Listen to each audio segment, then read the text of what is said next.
Hi guys and welcome back to the channel Deepak Yadav Education. Welcome to the daily current affairs of 18th of August 2021. तो guys आज है तारीख 18 अगस्त 2021 और है Wednesday. आज की तारीख से जितने भी मोस्ट इंपॉर्टेंट करंट अफेयर्स बनेंगे उन सभी करंट अफेयर्स को हम लोग डिटेल में डिस्कस करेंगे। नाउ बढ़ते हैं आगे, शुरुआत करेंगे एक छोटे से मोटिवेशन के साथ। तो आज का मोटिवेशन बोलता है wherever you go with all your heart. आपने जो भी अपना गोल डिसाइड कर रखा है, जहां पर भी आप लोग जाना चाहते हो, उसके पीछे पूरी मेहनत करनी है, पूरी लगन रखनी है। आपके गोल के और आपके बीच में कोई भी डिस्ट्रैक्शन नहीं होना चाहिए।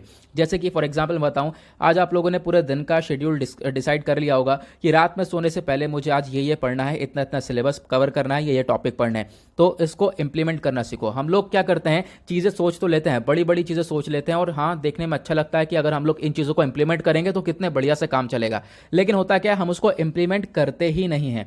हम लोगों ने बस सोच लिया और उसके ऊपर काम नहीं किया और वो प्लान जो है अगले दिन दब गया नीचे ढेर में और उसके बाद हम लोग कुछ नया सोच लेते हैं। तो ये चीज़ें देखने को मिल जाती हैं। तो ऐसा बिल्कुल नहीं करना है।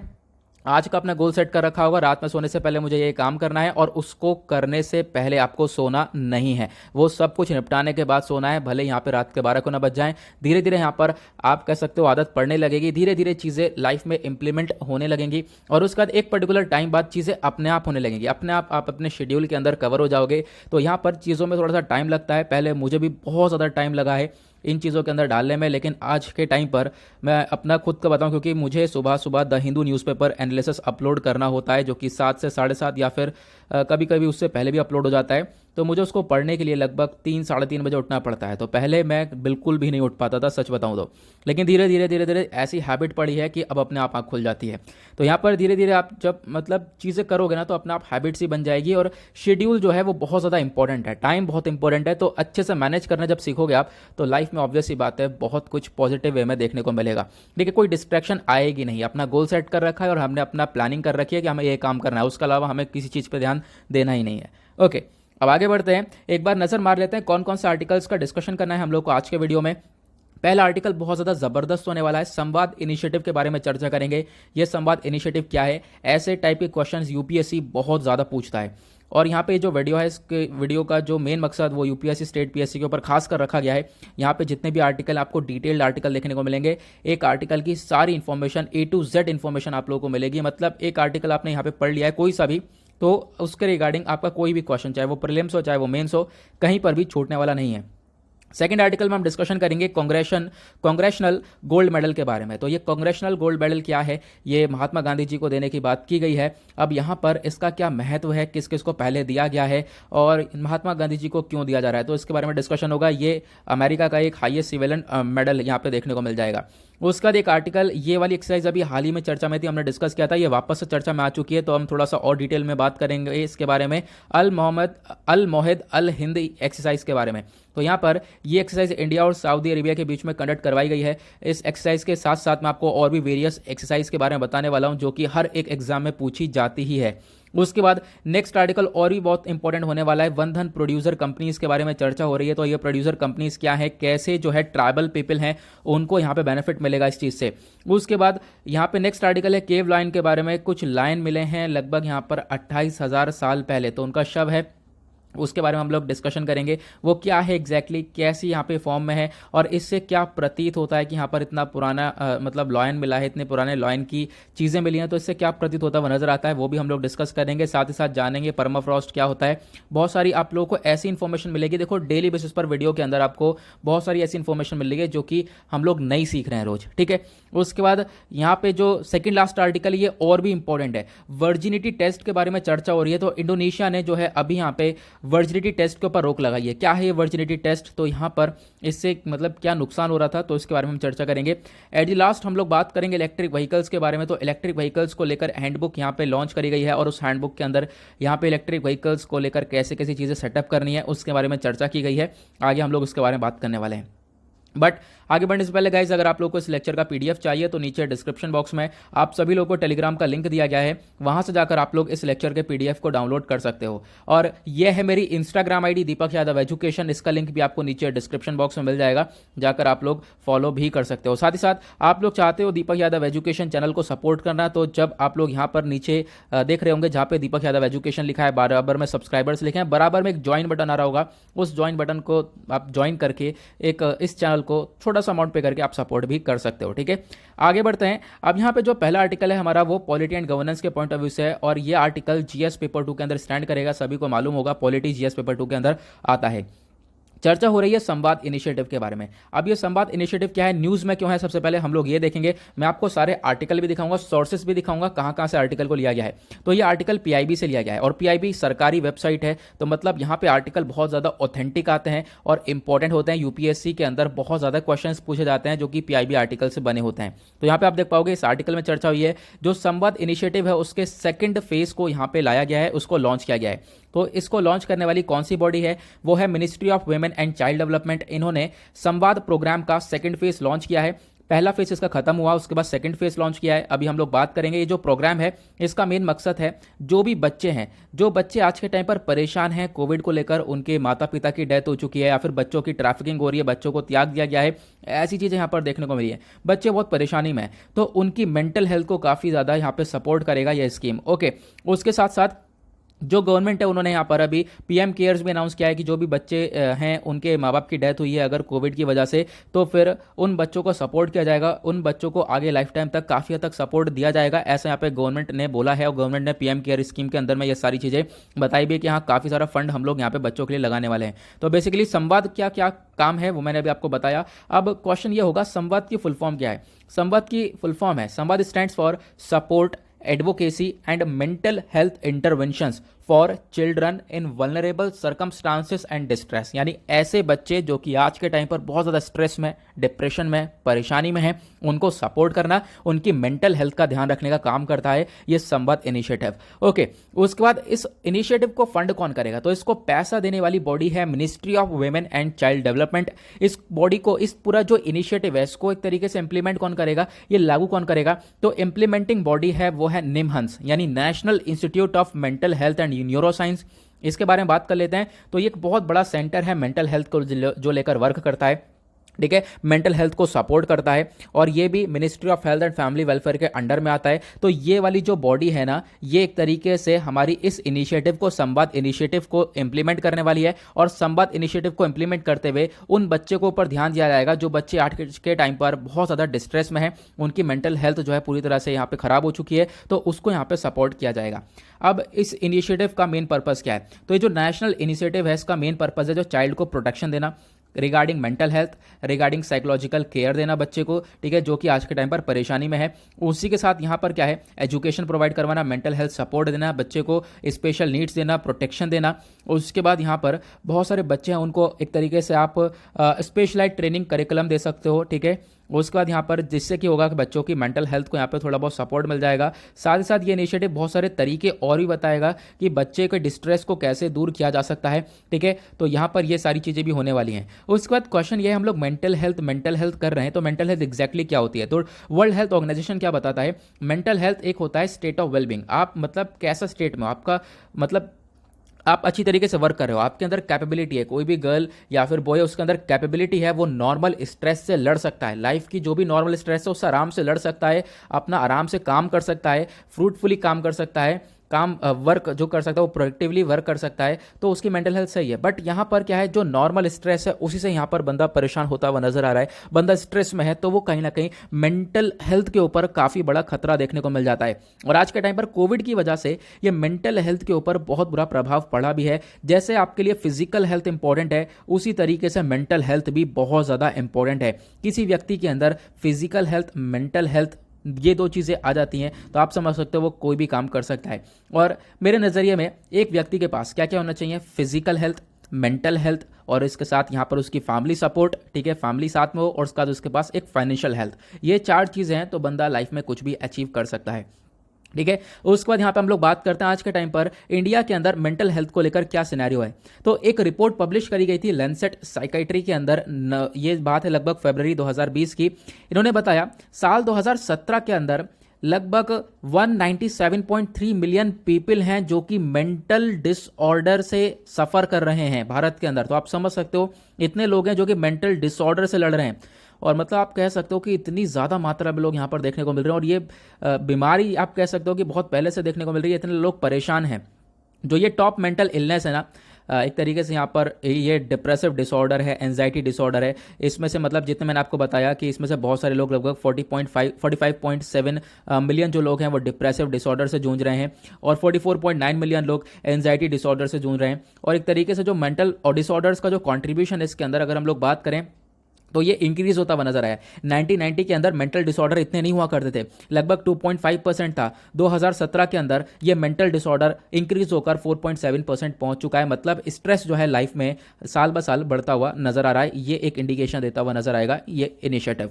उसके बाद सरकार कोई स्टेप्स नहीं उठा रही इन सब चीज़ों के रिगार्डिंग। बिल्कुल सरकार बहुत सारे स्टेप्स उठा रही है। उसमें से एक स्टेप है नेशनल मेंटल हेल्थ प्रोग्राम, जिसको हम लोग NMHP भी बोलते हैं। यहाँ पर क्या है, मेंटल डिसऑर्डर्स को एक तरीके से यहाँ पर टैकल किया जाता है। उसके बाद दूसरा यहाँ पर सरकार के पास इनिशिएटिव है, वो है मेंटल हेल्थ केयर एक्ट 2017। तो ये भी यहाँ पर गारंटी देता है जो भी अफेक्टेड पर्सन है उसको मेंटल हेल्थ केयर दिया जाए, उसका ट्रीटमेंट किया जाए, ठीक है। और उसका जो भी पैसा होगा, खर्चा होगा, वो सरकार फंड कर रही है। तो यहाँ पर ये एक तरीके से कुछ स्टेप्स जो कि सरकार के द्वारा उठाए गए हैं, बट चीज़ें फिर भी जिस प्रकार से सॉल्व होनी चाहिए, जिस प्रकार से चीज़ें मतलब रिजॉल्व होनी चाहिए थी, मेंटल हेल्थ डिसऑर्डर्स कम होने चाहिए थे, लेकिन वो नहीं दिखाई दे रहा है। साल ब साल जो ये मेंटल हेल्थ डिसऑर्डर है वो इंक्रीज होता हुआ नजर आ रहे हैं। अभी अगर हम लोग बात करें, अभी रिपोर्ट जो है आनी बाकी है 2020-21 की, तो इसमें आप लोग देख सकते होंगे 2019-20, 2020-21 की मेंटल हेल्थ जो डिसऑर्डर है वो और ज़्यादा हाई मात्रा में इंक्रीज हुए होंगे, क्योंकि ये कोविड की वजह से लोग और ज़्यादा परेशान हुए हैं। अगले आर्टिकल की तरफ बढ़ेंगे। अगला आर्टिकल आपका इंपॉर्टेंट पर्सनैलिटीज के पॉइंट ऑफ व्यू से इंपॉर्टेंट हो जाएगा। तो ये टॉपिक आपका GS पेपर 1 के अंदर स्टैंड करता है। इंपॉर्टेंट टॉपिक है क्योंकि यहाँ पे चर्चा हो रही है कांग्रेशनल गोल्ड मेडल के बारे में।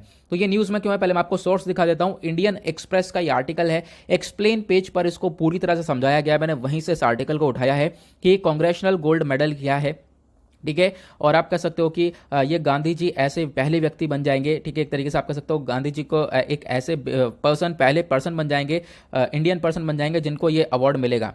तो यहाँ पर क्या होगा बेनिफिट, इसके बारे में हम डिस्कशन करेंगे। पहले तो हम ये देख लेते हैं न्यूज़ में क्यों है। और आपको मालूम होगा इंडियन एक्सप्रेस का जो एक्सप्लेन पेज होता है वो बहुत ज़्यादा इंपॉर्टेंट होता है हमारे एग्जाम पर्सपेक्टिव से, खासकर UPSC पॉइंट ऑफ व्यू से। तो मैं कोशिश करता हूँ कि डेली करंट अफेयर के वीडियो में जितने भी डेली बेसिस पर इंडियन एक्सप्रेस का जो एक्सप्लेन पेज पर इंपॉर्टेंट आर्टिकल आते हैं वो मैं आप लोग को यहाँ पे समझा सकूँ। तो न्यूज़ में क्यों है, क्योंकि रिसेंटली एक रिजोल्यूशन को री इंट्रोड्यूस किया गया, कहाँ पर, US हाउस ऑफ रिप्रेजेंटेटिव में।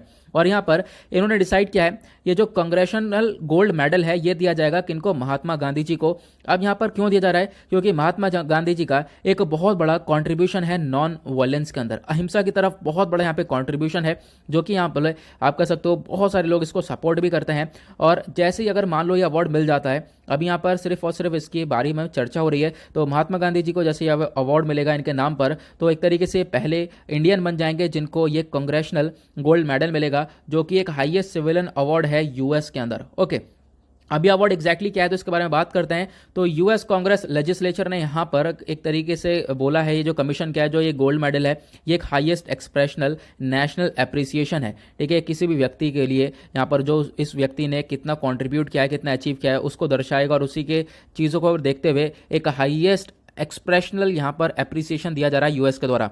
और उसके बाद यहाँ पर अगर आपका क्वेश्चन ये होगा कि ये अवार्ड पहले किसको मिला था, तो फर्स्ट जो रिसिपिएंट है इस मेडल के वो हैं अमेरिकन रिवॉल्यूशन के पार्टिसिपेंट्स। आपको मालूम होगा अमेरिकन जो क्रांति थी, अमेरिका के अंदर जो रिवॉल्यूशन था, उसके अंदर बहुत सारे लोगों ने पार्टिसिपेट किया था, उन्हीं पार्टिसिपेंट्स को जो है ये मेडल मिला था। उसके बाद और भी लोगों को मिला, जैसे कि वॉर ऑफ 1812 के अंदर बहुत सारे लोगों को यहाँ पे उन्होंने पार्टिसिपेट किया था, उनको ये मेडल मिला। देन उसके बाद मैक्सिकन वॉर हुई थी 1846 से लेकर 48 के बीच में, तो इस बीच में यहाँ पर जो मैक्सिकन वॉर है यहाँ पे जो भी पार्टिसिपेंट थे उनको ये मेडल मिला है। और आज के टाइम पर पहले तो आप देख पाओगे लगातार आपको ये वॉर वाले जो लोग हैं, सोल्जर्स वगैरह या फिर बहुत सारे ऐसे लोग हैं, उनको यहाँ पर यह मेडल मिलता हुआ नजर आ रहा है। बट आज के टाइम पर इस स्कोप को बढ़ा दिया गया है। आज के टाइम पर इस मेडल के अंदर actors, authors, entertainer, musician, explorers, उसके बाद एथलीट्स, ह्यूमैनिटेरियन, फॉरेन रिसिपिएंट, ये सभी लोगों को ऐड कर दिया गया है। मतलब हर फील्ड में यहाँ पर ये जो कांग्रेशनल मेडल है ये प्रोवाइड किया जाएगा। और यहाँ पर 1980 के अंदर जो US समर ओलंपिक्स टीम थे वहाँ पर अवार्ड मिला था। उसके बाद रॉबर्ट F कैनेडी हो गए, नेल्सन मंडेला, जॉर्ज वॉशिंगटन, ठीक है, इन सब लोगों को यहाँ पे जो इतने भी यहाँ पे इंपॉर्टेंट पर्सनैलिटी है सबको ये अवार्ड मिला है। अब यहाँ पे मोस्ट रिसेंटली बात करें तो हाल ही में आपका क्वेश्चन ये भी होगा जो कि एग्जाम में बन सकता है, हाल ही में यहाँ पर ये कांग्रेशनल मेडल अवार्ड किसको मिला है। तो ये जो कांग्रेशनल मेडल मिला है कुछ पुलिस वालों को, जिन्होंने जो US कैपिटल के अंदर, अभी आपको मालूम होगा US कैपिटल जो एक तरीके से बहुत ज़्यादा हिंसा क्रिएट हुई थी वहाँ पर। एक तरीके से आप कह सकते हो कि इन्होंने प्रोटेक्ट किया था यूएस कैपिटल को। 6 जनवरी 2021 की बात है, हमने काफ़ी डिस्कशन भी किया था अपने द हिंदू न्यूज़पेपर एनालिसिस के अंदर। तो उसी वजह से यहाँ पर जो बहुत सारे पुलिस वाले थे जिन्होंने यहाँ पर प्रोटेक्ट किया यूएस कैपिटल को, तो उसी वजह से यहाँ पर उन पुलिस वालों को यह मेडल मिला है हाल ही में। तो आपको इसके बारे में भी ध्यान रखना है। अब यहाँ पर गांधी जी के ये अवार्ड मिल रहा है किस वजह से? नॉन वायलेंस की वजह से। तो नॉन वायलेंस का एग्जैक्टली मतलब क्या होता है हम इसको यहाँ पे समझेंगे। तो नॉन वायलेंस के मेन प्रिंसिपल ये होते हैं, देखो, अहिंसा की तरफ बढ़ना, फिजिकल वायलेंस का यूज बिल्कुल भी ना करना, कोई तोड़फोड़ ना हो, कोई हाथापाई ना हो, बिल्कुल शांति से। आप मान लो सरकार के खिलाफ कोई प्रदर्शन कर रहे हो, ठीक है, तो यहाँ पे कोई तोड़फोड़ नहीं हो रही है, कोई हाथापाई नहीं हो रही है, सिर्फ और सिर्फ क्या कर रहे हो आप, यहाँ पर प्रोटेस्ट करो लेकिन बिल्कुल शांति से, ठीक है। तो आप कह सकते हो कि यहाँ पर नॉन वायलेंस इसी को बोलेंगे कि हम लोग कोई डैमेज वगैरह ना करें, कोई लड़ाई वड़ाई ना देखने को मिले, और जो है आराम से बिना फिजिकल वायलेंस के हम लोग जो है अपना मुद्दा रख सकें। जो ये नॉन वायलेंट एक्शन है एक ऐसी टेक्निक है जो कि आप कह सकते हो बहुत सारे लोगों के द्वारा रिजेक्ट भी करी गई है, लेकिन बहुत सारे लोगों के द्वारा इसको एक्सेप्ट किया गया, बहुत सारे लोगों ने नॉन वायलेंस को ज्वाइन किया है। अब यहाँ पर नॉन वायलेंस की 3 मेन कैटेगरीज हैं। पहली कैटेगरी तो आपको देखने को मिलेगा protest and persuasion including marches and whistles. आप मार्च निकाल दो, ठीक है, जैसे यहाँ पर गांधी जी ने दांडी मार्च किया था, और भी बहुत सारे मार्च निकाल सकते हो आप।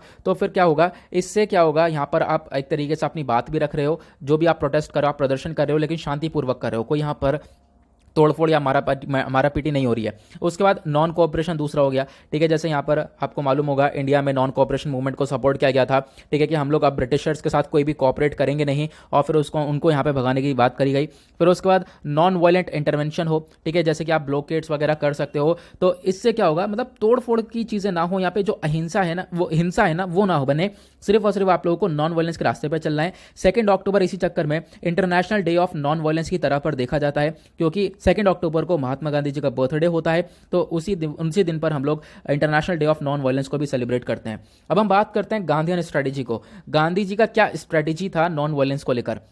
तो सबसे पहले आप देख पाओगे गांधी जी ने कुछ रिलीजियस प्रिंसिपल्स को एक तरीके से यहाँ पे उठाया, अहिंसा की तरफ बढ़े, ठीक है, मतलब अहिंसा का मतलब है डूइंग नो हार्म, आप लोग यहाँ पर कोई हार्म नहीं पहुंचा रहे हो, जैसे कि बुद्धिज्म, हिंदुइज्म, जैनिज्म के अंदर काफ़ी सारी चीज़ें यहाँ पे बताई गई हैं, ठीक है। उसके बाद गांधी जी ने यहाँ पर इसको सत्याग्रह बोला, ठीक है। उसके बाद यहाँ पे आप कह सकते हो इसके अंदर जो मेन मकसद है कि कोई भी आप कह सकते हो कि जो वायलेंट है ना, वायलेंस है वो ना क्रिएट किया जाए, नॉन वायलेंस तरीके से आगे बढ़ा जाए, ठीक है। लोगों का जो माइंड है, हार्ट है, वो शांतिपूर्वक जो है एक तरीके से जो भी आप अपोज कर रहे हो चीज़ों को शांतिपूर्वक आप काम करो। ऐसा ना हो कि आप लोग बवाल करके दिखा दो, जैसे कि यहाँ पे बहुत सारी जगह पर आज के टाइम पर देखने को मिल जाता है, बहुत सारी हिंसा जो है यहाँ पर क्रिएट होती हुई नजर आ जाती है। साथ ही साथ यहाँ पर गांधी जी ने बोला कि देखो यहाँ पर ये फाइट करे कॉलोनियल रूल से, ठीक है, लेकिन यहाँ पे क्या है, उन्होंने साथ ही साथ रेशियल डिस्क्रिमिनेशन से फाइट किया। रेशियल डिस्क्रिमिनेशन क्या होता है, रेसिज्म क्या होता है, उसके बारे में आपको बताऊंगा। इन्होंने नॉन वायलेंस का इस्तेमाल करके ही जो रेसिज्म है उससे फाइट आउट किया, अनटचेबिलिटी है उससे फाइट आउट किया, ठीक है। साउथ अफ्रीका के अंदर बात करें, देखो बहुत सारी चीज़ें बताई गई हैं जहाँ पर गांधी जी का बहुत बड़ा कॉन्ट्रीब्यूशन है। साउथ अफ्रीका के अंदर 1893 से लेकर 1915 की बात है, इन्होंने सक्सेसफुली रेसिज्म के खिलाफ लड़े हैं, ठीक है। रेसिज्म वहाँ पे बहुत ज़्यादा था। रेसिज्म क्या होता है, यहाँ पे मैं आपको सिंपल सा मतलब बताता हूँ, देखो बहुत सारे लोगों को कंफ्यूजन होगा। रेसिज्म का सिंपल सा मतलब है जो अपीयरेंस होता है, जो व्यक्ति बाहर से दिख रहा है उसके अंदर बदलाव होना, उसके अंदर यहाँ पे भेदभाव करना, कोई काला है, कोई गोरा है, ठीक है, ये चीज़ें यहाँ पर देखते हैं, ठीक है। तो मैं कभी पढ़ रहा था, मुझे याद नहीं आ रहा है, रेसिज्म में एक जगह पढ़ रहा था टॉपिक एक बुक के अंदर, वो बहुत ज़्यादा अच्छी तरीके से वहाँ पे समझा रखा था। तो यहाँ पे आपको समझाता हूँ। उन्होंने यहाँ पर एक वर्ड इस्तेमाल किया था, जैसे रेसिज्म के लिए इस्तेमाल किया था उन्होंने CHEN, चेन इस्तेमाल किया था। सी मतलब क्या है, कलर। रेसिज्म किस किस बेसिस पर देखने को मिलता है, कलर के बेसिस पर, हाइट के बेसिस पर, आइज छोटी बड़ी आइज के बेसिस पर, और साथ ही साथ एन नोज के बेसिस पर। तो इन सब चीज़ों के रिगार्डिंग ये रेसिज्म देखने को मिल जाता है। तो आपको ध्यान रखना है रेसिज्म कैसे चैन के बेसिस पर यहाँ पर देखने को मिल जाता है। एक बुक के अंदर मैं पढ़ रहा था तो वहाँ पर रेसिज्म को बताया गया था। अब अगर हम लोग बात करें तो गांधी जी ने यहाँ पर रेसिज्म के खिलाफ काफ़ी हद तक लड़ाई लड़ी है। साथ साथ गांधी जी का सिविल डिसोबीडियंस मूवमेंट था भारत के अंदर। उसके बाद यहाँ पर गांधी जी ने डिसाइड किया पूरे नेशन के अंदर सत्याग्रह को लॉन्च करने के लिए, जो रॉलेट एक्ट आया था उसके अगेंस्ट में। उसके बाद नॉन कोऑपरेशन मूवमेंट को फॉलो किया। उसके बाद यहाँ पर सत्याग्रह का एग्जाम्पल आपको देखने को मिल जाएगा, क्विट इंडिया मूवमेंट देखने को मिल जाएगा। जितने भी स्टेप उठाए गांधी जी के द्वारा वो सब नॉन वायलेंस के तरफ थे, ठीक है, अहिंसा की तरफ थे। ऐसा नहीं है यहाँ पर बहुत ज़्यादा मारा पीटी हो, खून बहा लोगों का, तो ऐसी चीज़ें यहाँ पर नहीं देखने को मिली हैं। तो यहाँ पर क्या है, गांधी जी का एक ही मकसद था नॉन वायलेंस को लेकर। तो इसी चीज़ को देखते हुए यहाँ पर बहुत सारे लोग नॉन वायलेंस को सपोर्ट करते हैं, और नॉन वायलेंस के चक्कर में ही आप कह सकते हो गांधी जी को एक कांग्रेशनल मेडल अवार्ड देने की चर्चा हो रही है। अगला आर्टिकल इंटरनेशनल न्यूज़ के पॉइंट ऑफ व्यू से इंपॉर्टेंट है और इंटरनेशनल जो आर्टिकल्स हैं वो आपके जीएस पेपर 2 के अंदर स्टैंड करते हैं। चर्चा हो रही है अल मोहद अल हिंदी एक्सरसाइज के बारे में। तो ये एक्सरसाइज अभी रिसेंटली चर्चा में थी, दोबारा से चर्चा में आ चुकी है। आप देख पाओगे द हिंदू का आर्टिकल है, इंडिया और सऊदी अरेबिया ने मिलकर नेवल एक्सरसाइज शुरू कर दी है। और आप कह सकते हो इंडिया और सऊदी अरेबिया के साथ में मिलकर इस जो एक्सरसाइज हुई है इसको नाम दिया गया है अल मोहद अल हिंदी एक्सरसाइज। और जो ये डिसीजन है ना इस बायलेटरल एक्सरसाइज के ऊपर, ये बहुत पहले ले लिया गया था। साल 2019 में जो रियाद समिट हुआ था तभी लिया गया था। रियाद समिट कहाँ पर हुआ था? तो यहाँ पे सऊदी अरेबिया है, सऊदी अरेबिया की कैपिटल आपको रियाद देखने को मिलेगा, यहीं पर ये समिट हुआ था। इसके बारे में ध्यान रखना। लोकेशन देख लो, सऊदी अरेबिया के आसपास कौन कौन सी कंट्रीज हैं। ऊपर आपको जॉर्डन नजर आएगा, इधर इराक है, नीचे ईरान है, फिर उसके बाद कुवैत, इधर इराक हो गया, इरिट्रिया हो गया, सूडान, और देन उसके बाद यहाँ पर इजिप्ट आपको देखने को मिल जाएगा। बात करते हैं इस एक्सरसाइज के बारे में। तो इस एक्सरसाइज में जो इंडियन नेवल शिप है आईएनएस कोची, उसने पार्टिसिपेट किया है इस एक्सरसाइज के अंदर। और इस एक्सरसाइज में बहुत सारी चीज़ों के ऊपर फोकस किया गया है, जैसे कि सेवरल कोस्टल और साथ ही साथ सी बेस्ड एक्सरसाइज हो गई। ये जो अभ्यास हैं इनको यहाँ पे कंडक्ट किया गया है दोनों नेवीज के बीच में, यानी कि आप कह सकते हो कोस्टल एरियाज पे, साथ ही साथ जो सी बेस्ड होती है ये अभ्यास हैं उनके ऊपर ध्यान दिया गया है। उसके बाद आईएनएस कोची जो है हमारा एक सेकंड शिप है, Kolkata class steel guided missile destroyer है। तो आपको ध्यान रखना आईएनएस कोची, आपको ये वाला शिप देखने को मिलेगा, विशाल सा जहाज है जो कि एक डिस्ट्रॉयर है। और आप कह सकते हो कि ये जो है शिप, इसको नेटवर्क ऑफ नेटवर्क्स बोला जाता है। काफ़ी विशाल सा शिप है, इसके अंदर बहुत सारे डिजिटल नेटवर्क्स देखने को मिलेंगे, बहुत सारे वेपन्स देखने को मिल जाएंगे, सेंसर्स देखने को मिल जाएंगे, जो कि कहीं ना कहीं मैरीटाइम जो थ्रेट है, जो समुद्र के अंदर खतरा होता है, उसको कहीं ना कहीं ये न्यूट्रलाइज कर देता है, बहुत कम कर देता है। अब बात करते हैं इस एक्सरसाइज का मेन मकसद क्या है। तो मेन मकसद यही है कि दोनों आर्मीज के बीच में जो ये दोनों नेवीज के बीच में जो ये इंटरऑपरेबिलिटी है इसको इंक्रीज किया जा सके, दोनों के बीच में जो इन्फॉर्मेशन है वो ज़्यादा से ज़्यादा शेयर होंगी और आपस में दोनों यहाँ पर एक दूसरे को, जो सऊदी अरेबिया की नेवी को पता होगा वो इंडियन नेवी को यहाँ पे सिखाया जाएगा, जो इंडियन नेवीज को पता होगा वो कहीं ना कहीं सऊदी अरेबिया वाले नेवीज भी सीखने वाली हैं। तो यहाँ पे आप कह सकते हो दोनों के बीच में जो टाइज है वो इंप्रूव होंगे और एक तरीके से जो डिफेंस टाइज है दोनों कंट्रीज के वो इंप्रूव होते हुए नजर आएंगे। प्लस जो बायलैटरल कॉपरेशन है दोनों कंट्रीज के बीच में वो इंक्रीज होता आएगा। उसके बाद जो इंडियन ओशन रीजन है उसके अंदर सिक्योरिटी को थोड़ा सा ये लोग आप कह सकते हो ऊपर रखने वाले हैं। तो दोनों नेवीज मिलकर काफी हद तक वर्क करती हुई नजर आएंगे। अब यहाँ पर ये बहुत इंपॉर्टेंट है, ठीक है। अभी यहाँ पर क्या है, मैंने आपको बता दिया इस एक्सरसाइज के बारे में, ये अल मोहद अल हिंदी एक्सरसाइज है। अब देखो बहुत सारी और भी मैरीटाइम एक्सरसाइज है जो कि भारत बहुत सारी कंट्रीज के साथ यहाँ पे रखता है, जैसे कि स्लिनेक्स एक्सरसाइज होती है श्रीलंका के साथ, और bongo Sagar and INBN corporate exercise होती है बांग्लादेश के साथ, जिमेक्स होता है जापान के साथ, उसके बाद नसीम अल बहर ओमान के साथ, इंदिरा रशिया के साथ, जैर अल बहर कतर के साथ, समुद्र शक्ति इंडोनेशिया के साथ, इंडो थाई कॉर्पोरेट थाईलैंड के साथ, एमकॉर मलेशिया के साथ, सिम्बेक्स सिंगापुर के साथ, ओसिंडेक्स ऑस्ट्रेलिया के साथ, मालाबार जो एक्सरसाइज है वो जापान और यूएसए के साथ होती है। तो आपको ध्यान रखना है। अगला article government policies and intervention के पॉइंट ऑफ व्यू से इंपॉर्टेंट है, ये भी टॉपिक आपके सिलेबस के अंदर है और ये जीएस पेपर 2 के अंदर स्टैंड करता है। यहाँ पे चर्चा हो रही है वन धन प्रोड्यूसर कंपनीज के बारे में। तो ये क्या है? तो जो हमारे मिनिस्ट्री ऑफ ट्राइबल अफेयर्स हैं इन्होंने प्लान किया है कि लगभग 200 वन धन प्रोड्यूसर कंपनीज को सेटअप किया जाएगा 27 स्टेट्स के अंदर। आने वाले 5 साल में ये सब होता हुआ नजर आएगा, लेकिन जो स्टेट्स हैं जिनको प्रायोरिटी पर रखा जाएगा वो कुछ हैं एस्पिरेशनल डिस्ट्रिक्ट्स होंगे, ठीक है। एस्पिरेशनल डिस्ट्रिक्ट्स वैसे डिस्ट्रिक्ट होते हैं भारत के अंदर जो कि पुअर सोशो इकोनॉमिक इंडिकेटर से ज़्यादा अफेक्टेड है, वहाँ पे ज़्यादा गरीबी वगैरह देखने को मिल जाती है। तो इनके ऊपर ज़्यादातर फोकस किया जाएगा और यहाँ पर वन धन प्रोग्राम का इस्तेमाल किया जाएगा। यह आर्टिकल पीआईबी का आप लोग देख सकते हो। और जैसे कि मैंने आपको बताया कि पीआईबी का क्या ज़्यादा इंपॉर्टेंस यहाँ पे देखने को मिल जाता है। वंदन प्रोग्राम क्या है पहले हम लोग इसको समझेंगे, क्योंकि इसी के अंडर में ये पूरा का पूरा ये इनिशिएटिव है, ये इसको लॉन्च किया जा रहा है एक तरीके से, यहाँ पर आप कह सकते हो इसको सेटअप किया जाएगा। तो वंदन प्रोग्राम का मेन मकसद ये है जितने भी ट्राइबल पीपल हैं उनके अंदर एंटरप्रेन्योरशिप को थोड़ा सा डेवलप करना, एंटरप्रेन्योरशिप डेवलपमेंट प्रोग्राम्स को लेकर आना, ताकि जो ये बहुत सारे ट्राइबल पीपल हैं वो आपस में सेल्फ हेल्प ग्रुप के अंदर आएँ और साथ ही साथ ट्राइबल प्रोड्यूसर कंपनीज को बनाएं। और जो भी वंदन आप नाम सुन रहे होंगे, फॉरेस्ट से चीज़ों को निकाला जाए, फॉरेस्ट से यहाँ पर सामान को निकाल कर, आप जैसा कि यहाँ पर एक पिक्चर देख पा रहे होंगे, फॉरेस्ट के सामान को इस्तेमाल कर कर ये कुछ ना कुछ पैसा कमा सकें। तो यहाँ पर ये चीज़ें देखने को मिलेंगी। इस स्कीम को लॉन्च किया गया था लगभग 2018 में एज प्रधानमंत्री वंदन योजना के नाम से। बट अभी जो ये इनिशिएटिव है ना, इसका मेन टारगेट यही है कि देखो जो भी यहाँ पे लोग हैं, ट्राइबल पीपल्स हैं, उनके खाने के लिए, उनकी लिवलीहुड के लिए, उनके जीवन व्यतीत करने के लिए कुछ यहाँ पे इनकम जनरेट हो जाए। तो लिवलीहुड जनरेशन का काम करेगा और वो फॉरेस्ट से काफ़ी सारा कुछ निकाल कर उसको बेच कर उससे वेल्थ जनरेट कर सकते हैं। उसके बाद इस स्कीम को इम्प्लीमेंट कौन करेगा? तो इसको इम्प्लीमेंट करने के लिए है tribal cooperative marketing development federation of India limited. इसको हम लोग ट्राइफेड बोलते हैं। ओके, आपको ध्यान रखना है। अब मैं आपको बताता हूं कि ये जो इनिशिएटिव है इसका मेन मकसद क्या है। अब इस इनिशिएटिव का मेन मकसद यह है कि जो भी यहाँ पे ट्राइबल पीपल, आदिवासी लोग हैं, उनके अंदर जो नॉलेज है उसको इंक्रीज करना, टेक्नोलॉजी देना, आईटी देना, ठीक है। मतलब आप कह सकते हो टेक्नोलॉजी को देकर उनकी जितनी भी नॉलेज है उसको थोड़ा सा और अपग्रेड करने का काम करना। साथ ही साथ यहाँ पर जो ट्राइबल्स पीपल की स्ट्रेंथ है उसको और ज़्यादा इंक्रीज किया जाएगा, ठीक है, ताकि वो मार्केट के अंदर उतर सकें। उसके बाद यहाँ पर जितने भी ट्राइबल पीपल हैं उनके लिए यहाँ पर आप कह सकते हो मल्टीपर्पज़ वन धन विकास केंद्र खोले जाएंगे, ठीक है, इनको सेटअप किया जाएगा जो भी ट्राइबल डिस्ट्रिक्ट्स हैं वहाँ पर। तो यहाँ पर आपको इसके बारे में ध्यान रखना है। अभी मैंने आपको बताया इन सब इस चीज़ों को इंप्लीमेंट कौन करेगा? तो वो करेगा ट्राइफेड, ठीक है। ट्राइफेड की फुल फॉर्म मैंने अभी आपको बताई है। ट्राइफेड क्या है? तो एक नेशनल लेवल पर एक बहुत ऊपर वाली ऑर्गेनाइजेशन है जो कि किसके अंडर में काम करती है? मिनिस्ट्री ऑफ ट्राइबल अफेयर्स के अंडर में काम करती है। ट्राइफेड का मेन मकसद है जो भी आदिवासी लोग हैं उनको नॉलेज देना, ठीक है, उनको टूल्स प्रोवाइड करवाना, उनको इन्फॉर्मेशन देना ताकि वो लोग आगे अपनी लाइफ में बढ़ सके, लिवलीहुड जनरेट कर सके, ठीक है। साथ ही साथ यहाँ पर ये जो ट्राइफेड है ये ट्राइबल आर्टिजन मेलास को ऑर्गेनाइज करता है। इसके अंदर नए नए आर्टिजन जो होंगे, नए नए जो कारीगर होंगे उनको यहाँ पे आइडेंटिफाई किया जाएगा, ठीक है। उसके बाद यहाँ पे आप कह सकते हो कि साथ ही साथ ये जो ट्राइफेड है ये इन्वॉल्व है किस चीज़ के अंदर? जो माइनर फॉरेस्ट प्रोड्यूस है थ्रू मिनिमम सपोर्ट प्राइस है, इसके अंदर यहाँ पे आपको इन्वॉल्व देखने को मिलेगा। ट्राइफेड आज के टाइम पर और ज़्यादा बढ़ता जा रहा है स्किल डेवलपमेंट की तरफ, माइक्रो एंटरप्रेन्योरशिप प्रोग्राम की तरफ, ठीक है। तो जो ट्राइबल पीपल है ना, एक तरीके से जो आदिवासी लोग हैं उनको यहाँ पे पूरी तरह से सपोर्ट करता हुआ यहाँ पर यह नजर आता हुआ आएगा। ओके, अगला आर्टिकल की तरफ बढ़ते हैं। अगला आर्टिकल आपका एनवायरमेंट के पॉइंट ऑफ व्यू से इंपॉर्टेंट है और एनवायरमेंट स्टैंड करता है जीएस पेपर 3 के अंदर। तो केव लायन के बारे में चर्चा हो रही है। तो केव लायन बहुत पहले दिखाई पड़ते थे, आज के टाइम पर बहुत ज़्यादा कम यहाँ पर दिखाई पड़ते हैं। न्यूज़ में क्यों है? यहाँ पे आप देख पाओगे द हिंदू का आर्टिकल है।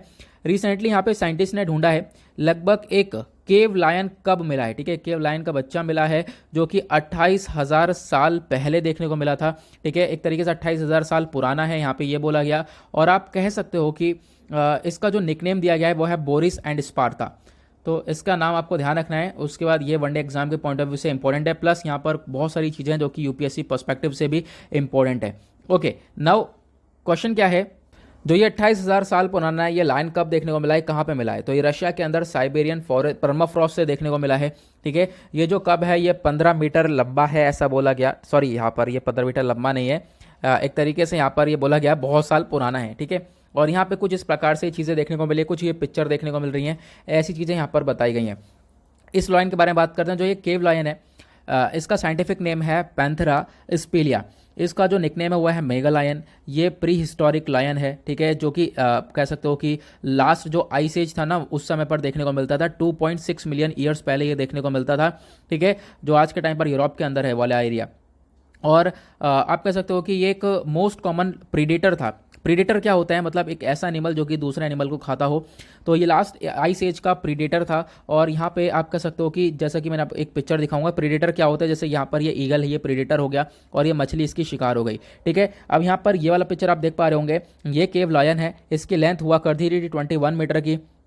हाइट जो है वह यहाँ पे 12 मीटर का देखने को मिल रहा है, या पॉइंट लगा हुआ है, सॉरी। उसके बाद यहाँ पर क्या है, ये जो केव लायन है इसका मैंने आपको साइंटिफिक नेम बता ही दिया है, पैंथेरा स्पीलिया इसका नाम है। इसका जो शिकार होता था वो रेंडियर हो गया और यहाँ पर एंटीलोप हो गया, बाइसन हो गया, इन सब का शिकार करता था। तो इसी वजह से यहाँ पर इसको प्रीडेटर बोलते हैं। ये जो केव लायन है ये बहुत बड़े प्रीडेटर्स हुआ करते थे। इनकी एक तरीके से आप कह सकते हो कि लगभग यहाँ पर बाइसन, बियर, डियर, ये और सारे एनिमल्स का यहाँ पे ये शिकार करते थे। इनकी पावर और जो स्पीड है वो काफ़ी तेज हुआ करती थी। बट फिर भी यहाँ पे आप कह सकते हो इनका स्ट्रक्चर इस प्रकार से बना था कि ये लंबे डिस्टेंस तक जो है कि अपने शिकार को चेज नहीं कर पाते थे, ठीक है। ये शेर तो आपको ध्यान रखना है, 3 मीटर लंबे ये शेर हुआ करते थे। तो 3 मीटर लंबे यहाँ पे बोला गया, 3 मीटर लंबा यहाँ पर ये शेर हुआ करता था। वेट जो है 340 किलो के आसपास यहाँ पर देखने को मिलता था। उसके बाद ये जो है शॉर्ट डिस्टेंस के लिए थे, क्योंकि ये लंबे चौड़े हुआ करते थे साइज़ की और स्ट्रेंथ के हिसाब से अगर हम लोग बात करें, तो केव लॉयंस ये इस प्रकार से डिज़ाइन ही नहीं थे कि लंबे जो डिस्टेंस वाले अपने शिकार है उसको चेज़ कर सकें। और इससे पता क्या चलता है, मतलब 28,000 साल पहले यहाँ पर ये ऐसा इस टाइप का यहाँ पर हम लोग को 28,000 साल पहले का ये शेर देखने को मिला है। इससे क्या प्रतीत होता है? प्रतीत ये होता है कि देखो जो हमारा आज के टाइम पर आर्कटिक है, आर्कटिक जो है पिघलता हुआ नजर आ रहा है। ठीक है, क्लाइमेट चेंज की वजह से आर्कटिक बहुत ज़्यादा पिघल रहा है, उसी की वजह से हम लोगों को ये सारी चीज़ें जो कि दफनी हुई हैं वो सब मिल रही हैं। ठीक है, तो यहाँ पर एक तरीके से क्लाइमेट चेंज का भी बहुत बड़ा रोल आपको देखने को मिल जाएगा। अब यहाँ पे मैंने आपको बताया था ये रशिया के साइबेरिया परमाफ्रॉस्ट में से ये शेर पाया गया है। अब यहाँ पे बात करते हैं परमाफ्रॉस्ट क्या होता है। देखो, परमाफ्रॉस्ट कोई ऐसा ग्राउंड जो कि पूरी तरह से जम गया हो। 32 डिग्री फ़ारेनहाइट की यहाँ पे डिग्री के अंदर देखने को मिला है, और लगभग 2 साल से लगातार इतनी डिग्री में रहा है और जम गया हो पूरी तरह से। ये जो परमाफ्रॉस्ट होता है इसका ये कॉम्बिनेशन होता है, यहाँ पे सॉइल जो मिट्टी होती है, रॉक होता है, सैंड होता है, सब कुछ मिला हुआ होता है। ठीक है, कुछ इस प्रकार से ये परमाफ्रॉस्ट देखने को मिलता है। ये परमाफ्रॉस्ट है। ठीक है, और ये पिघलते भी हैं, पिघल कर यहाँ पे कुछ इस प्रकार से नज़रिया देखने को मिलता है। ठीक है, तो यहाँ पर ये कहने के पिघल कर एनवायरमेंट के लिए खतरा भी देखने को मिल जाता है, और आज के टाइम पर ये चीज़ें पिघलती हुई नजर आ रही हैं क्लाइमेट चेंज की वजह से। ओके, नाउ ये मैंने आपको बताया जो परमानेंटली फ्रोजन ग्राउंड्स हैं ये आपको बहुत सारे रीजन में देखने को मिलता है, लेकिन जो हाई माउंटेन्स वाले रीजन होते हैं यहाँ पर ज़्यादातर ये परमाफ्रॉस्ट देखने को मिलते हैं। ऐसा नहीं है कि सिर्फ और सिर्फ बर्फीली जगह पर ये परमाफ्रॉस्ट होते हैं, बर्फीली जगह के अलावा भी जैसे मैंने आपको दिखाया है कुछ इस प्रकार से यहाँ पे परमाफ्रॉस्ट देखने को मिल जाते हैं। और यहाँ पे आप देख पाओगे आइस वेज ये भी है, ice rich ground ice permafrost होते हैं, और यहाँ पर एक तरीके से जो भी मड है वो सब डिपॉजिट हो जाती है, और एक तरीके से आज के टाइम पर ये पिघलते हुए नजर आ रहे हैं। पिघल रहे हैं तो इसकी वजह से ग्रीन हाउस गैस रिलीज हो रही है, और बहुत सारी डिजीज बढ़ती हुई नजर आ जाती है, क्योंकि ये पानी वगैरह मिल जाएंगे। तो यहाँ पर इस प्रकार से परमाफ्रॉस्ट आपको देखने को मिलेगा, ऐसा पिघलता हुआ ये नजर आएगा। ओके, तो हिली एरियाज के अंदर यहाँ पर ज़्यादातर परमाफ्रॉस्ट देखने को मिलते हैं। तो ये कुछ सिचुएशन आई होप आपको क्लियर हो गया होगा। आगे बढ़ते हैं, आप लोग देखेंगे कुछ शॉर्ट न्यूज़ को, आज के कुछ शॉर्ट न्यूज़ आर्टिकल्स हैं, जैसे कि यहाँ पे चर्चा हो रही है वर्जिनिटी टेस्ट के बारे में। तो जो इंडोनेशिया की आर्मी है उसने यहाँ पे क्या कर दिया है, उसने यहाँ पर जो लॉन्ग स्टैंडिंग प्रैक्टिस है वर्जिनिटी टेस्ट की, जो लंबे समय से चलती हुई आ रही है, जो भी वेमेन कैडेट हैं उनको यहाँ पे एक तरीके से हायर करने से पहले उनको एक तरीके से उनकी वर्जिनिटी टेस्ट होती है। ठीक है, जिसको 2 फिंगर टेस्ट बोला जाता है। तो उस वर्जिनिटी टेस्ट को अभी के लिए स्क्रैप कर दिया गया इंडोनेशिया आर्मी के द्वारा, इनके द्वारा हटा दिया गया है। ठीक है, और यहाँ पे जो वर्जिनिटी टेस्ट है ना, ये इससे बोला जा रहा है एक हार्मफुल मेंटल हेल्थ के ऊपर इफेक्ट पड़ता है, साथ ही साथ फिजिकल हेल्थ के ऊपर भी बहुत बुरा प्रभाव पड़ता है। यह आर्टिकल अगेन इंडियन एक्सप्रेस में कवर किया गया था, एक्सप्लेन पेज पर आया था, तो इसके बारे में जानना बहुत ज़्यादा इंपॉर्टेंट है। तो यहाँ पर जो वर्जिनिटी टेस्ट का यूज़ है ना इंडोनेशियन सिक्योरिटी फोर्स के द्वारा, ये बहुत लंबे पहले से समय से हो रहा है, और एक तरीके से इसको एक्सपोज करने वाला यहाँ पर कब हुआ था, इसको एक्सपोज ह्यूमन राइट्स वॉच के द्वारा इसको एक्सपोज किया गया 2014 के अंदर। ठीक है, तब यहाँ पर इन्वेस्टिगेशन हुई और पता ये चला कि वर्जिनिटी टेस्ट हो रहा है, और ये लगभग हज़ारों फीमेल्स के ऊपर जो भी यहाँ पर एक तरीके से पुलिस के अंदर जा रही हैं, वहाँ पर आप कह सकते हो कि ये लोग उनका वर्जिनिटी टेस्ट कर रहे हैं।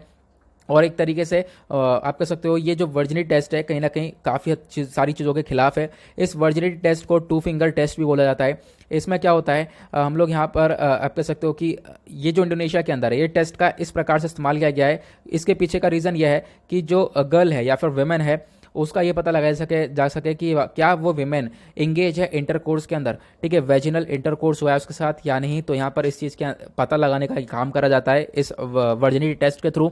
उसके बाद यहाँ पे क्या है, बहुत सारे आप कह सकते हो group of United nation agencies हैं, इन्होंने जॉइंट स्टेटमेंट जारी किया 2018 में। इन्होंने बोला ये टेस्ट पूरी तरह से ख़त्म कर देना चाहिए, क्योंकि यहाँ पर ऐसा कोई भी हमारा नॉन एग्जामिनेशन है नहीं जिससे ये प्रूव होता हो कि हाँ कोई भी वेजिनल इंटरकोर्स हुआ है तो उसकी हिस्ट्री पता चल जाए। तो ऐसा हमारे पास कोई भी ऐसा एग्जामिनेशन देखने को मिलेगा नहीं।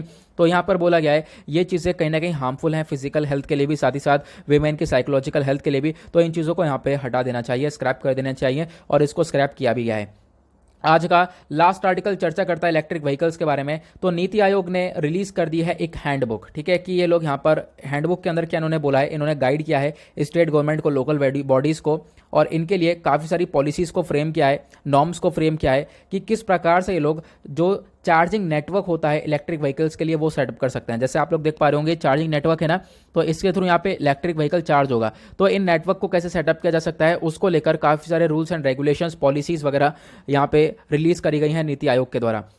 नाउ जो ये हैंडबुक है electric vehicle charging infrastructure implementation, ठीक है, ये जॉइंटली डेवलप करी गई है नीति आयोग के द्वारा और मिनिस्ट्री ऑफ पावर के द्वारा, department of science and technology, bureau of energy science, world resource institute of health, इन सब बॉडीज ने मिलकर इस हैंडबुक को बनाया है।